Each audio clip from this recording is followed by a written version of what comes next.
क्या आप जानते हैं, जिस रावण को पूरी दुनिया औरतों का अपहरणकर्ता कहती है, उसी रावण ने नारी सम्मान पर ऐसी बातें कही थीं जो आज के समय में भी लोगों को शर्मिंदा कर देती हैं।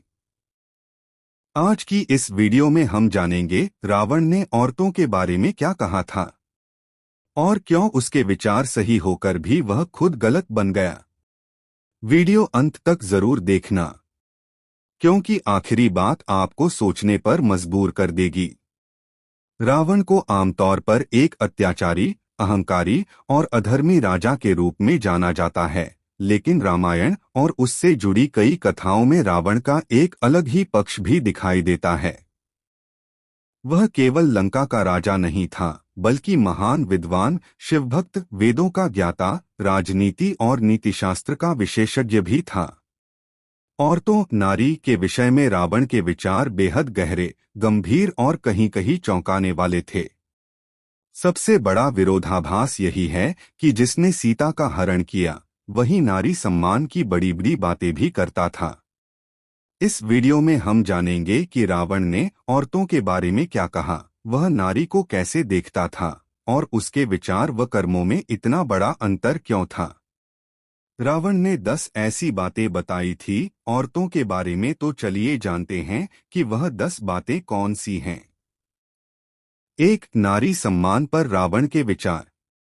रावण का मानना था कि नारी का अपमान किसी भी समाज और राज्य के पतन का कारण बनता है।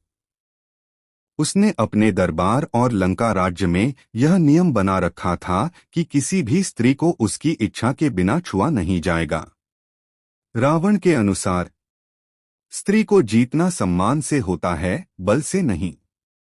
बल से प्राप्त की गई स्त्री राजा को नहीं, राक्षस को जन्म देती है। यही कारण था कि सीता के अपहरण के बाद भी रावण ने कभी उन्हें शारीरिक रूप से छुआ नहीं।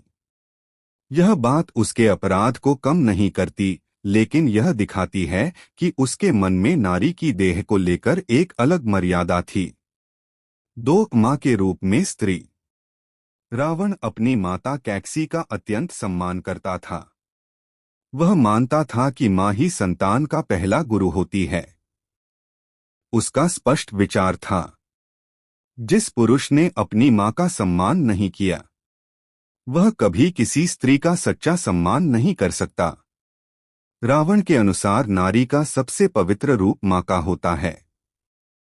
माँ के चरणों में ही संस्कार जन्म लेते हैं और वहीं से व्यक्ति का चरित्र बनता है। 3. पत्नी के रूप में स्त्री। रावण की पत्नी मंदोदरी को रामायण में आदर्श स्त्री माना गया है। वह बुद्धिमान, धैर्यवान और धर्म को समझने वाली स्त्री थी। रावण मंदोदरी की बुद्धि और विवेक का सम्मान करता था। कई बार उसने रावण को समझाया, सीता को लौटा दो, यही धर्म है। रावण उसकी बातों को सुनता था, लेकिन अहंकार के कारण मान नहीं पाया। रावण का विचार था, पत्नी केवल भोग की वस्तु नहीं, वह राजा की सबसे बड़ी सलाहकार होती है। उसका मानना था कि जिस राजा के पास बुद्धिमान पत्नी होती है, वह गलत रास्ते पर जाने से पहले कई बार सोचता है। 4. पराई स्त्री पर रावण की सोच। रावण का एक प्रसिद्ध कथन बताया जाता है, पराई स्त्री माँ और बहन के समान होती है, उस पर कुदृष्टि भी अधर्म है। यहाँ रावण का चरित्र सबसे अधिक विरोधाभासी हो जाता है, क्योंकि यही व्यक्ति सीता का हरण करता है। कई विद्वानों का मानना है कि सीता हरण वासना नहीं, बल्कि प्रतिशोध और अहंकार का परिणाम था। सीता को उसने अशोक वाटिका में सम्मानपूर्वक रखा, दासियां दी और स्वयं दूरी बनाए रखी। यह व्यवहार यह दिखाता है कि वह स्त्री को केवल उपभोग की वस्तु नहीं मानता था। 5. नारी की इच्छा को सर्वोपरि मानना। रावण का मानना था कि स्त्री की इच्छा सबसे महत्वपूर्ण होती है। उसका कथन था, जिस स्त्री की इच्छा के विरुद्ध संबंध बनाया जाए, वह प्रेम नहीं, पाप होता है। इसी कारण वह स्वयं को सीता के सामने कभी बलपूर्वक प्रस्तुत नहीं करता। वह चाहता था कि सीता स्वयं उसे स्वीकार करें, जो कभी संभव नहीं था। 6. नारी की शिक्षा और स्वतंत्रता। लोक कथाओं और ग्रंथों में वर्णन मिलता है कि लंका की स्त्रियां शिक्षित थीं। वे संगीत, नृत्य, शास्त्र और प्रशासन तक में निपुण थीं।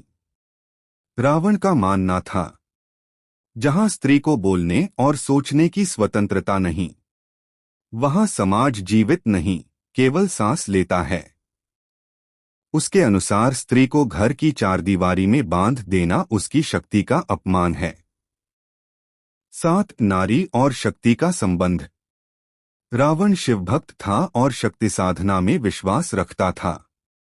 उसके लिए नारी केवल कोमलता नहीं, बल्कि शक्ति का साक्षात रूप थी। वह मानता था, नारी शक्ति को दबाने वाला स्वयं कमजोर होता है, और जो उसे समझ ले वही सच्चा विजेता होता है। इसी कारण वह देवी दुर्गा, काली और चामुंडा की उपासना करता था। 8. नारी का अपमान और विनाश। रावण स्पष्ट रूप से जानता था कि नारी का अपमान विनाश को बुलावा देता है।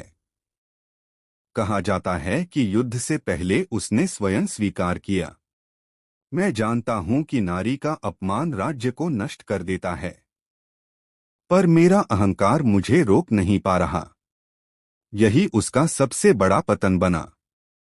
सीता का हरण ही लंका के विनाश का कारण बना। 9. विचार और कर्म का संघर्ष। रावण के भीतर सबसे बड़ा संघर्ष उसके विचार और कर्मों के बीच था। वह जानता था कि क्या सही है, फिर भी करता गलत रहा। यही कारण है कि रावण हमें यह सिखाता है कि सिर्फ ज्ञान होना पर्याप्त नहीं, उस पर चलना ही सच्चा धर्म है। 10. आज के समय में रावण की सीख। आज के समाज में रावण के विचार हमें यह समझाते हैं कि नारी की इच्छा का सम्मान जरूरी है। नारी को शिक्षा और स्वतंत्रता मिलनी चाहिए। नारी को शक्ति के रूप में देखना चाहिए, वस्तु के रूप में नहीं। लेकिन साथ ही रावण यह भी सिखाता है कि यदि अहंकार हावी हो जाए तो सबसे बड़ा ज्ञानी भी विनाश का कारण बन सकता है। निष्कर्ष। रावण का नारी दृष्टिकोण विरोधाभासों से भरा था। एक ओर वह स्त्री को सम्मान, शक्ति और बुद्धि का प्रतीक मानता था। दूसरी ओर उसका अहंकार उसे सबसे बड़ा नारीय धर्म करा बैठा। रावण हमें यह सिखाता है कि नारी सम्मान केवल शब्दों में नहीं, कर्मों में होना चाहिए। यही राम और रावण के बीच सबसे बड़ा अंतर है। अगर आपको यह वीडियो पसंद आई हो तो लाइक जरूर करें, शेयर करें और चैनल को सब्सक्राइब करना न भूलें। कमेंट में बताइए, आपको रावण का कौन सा विचार सबसे ज्यादा सही लगा। जय श्री राम।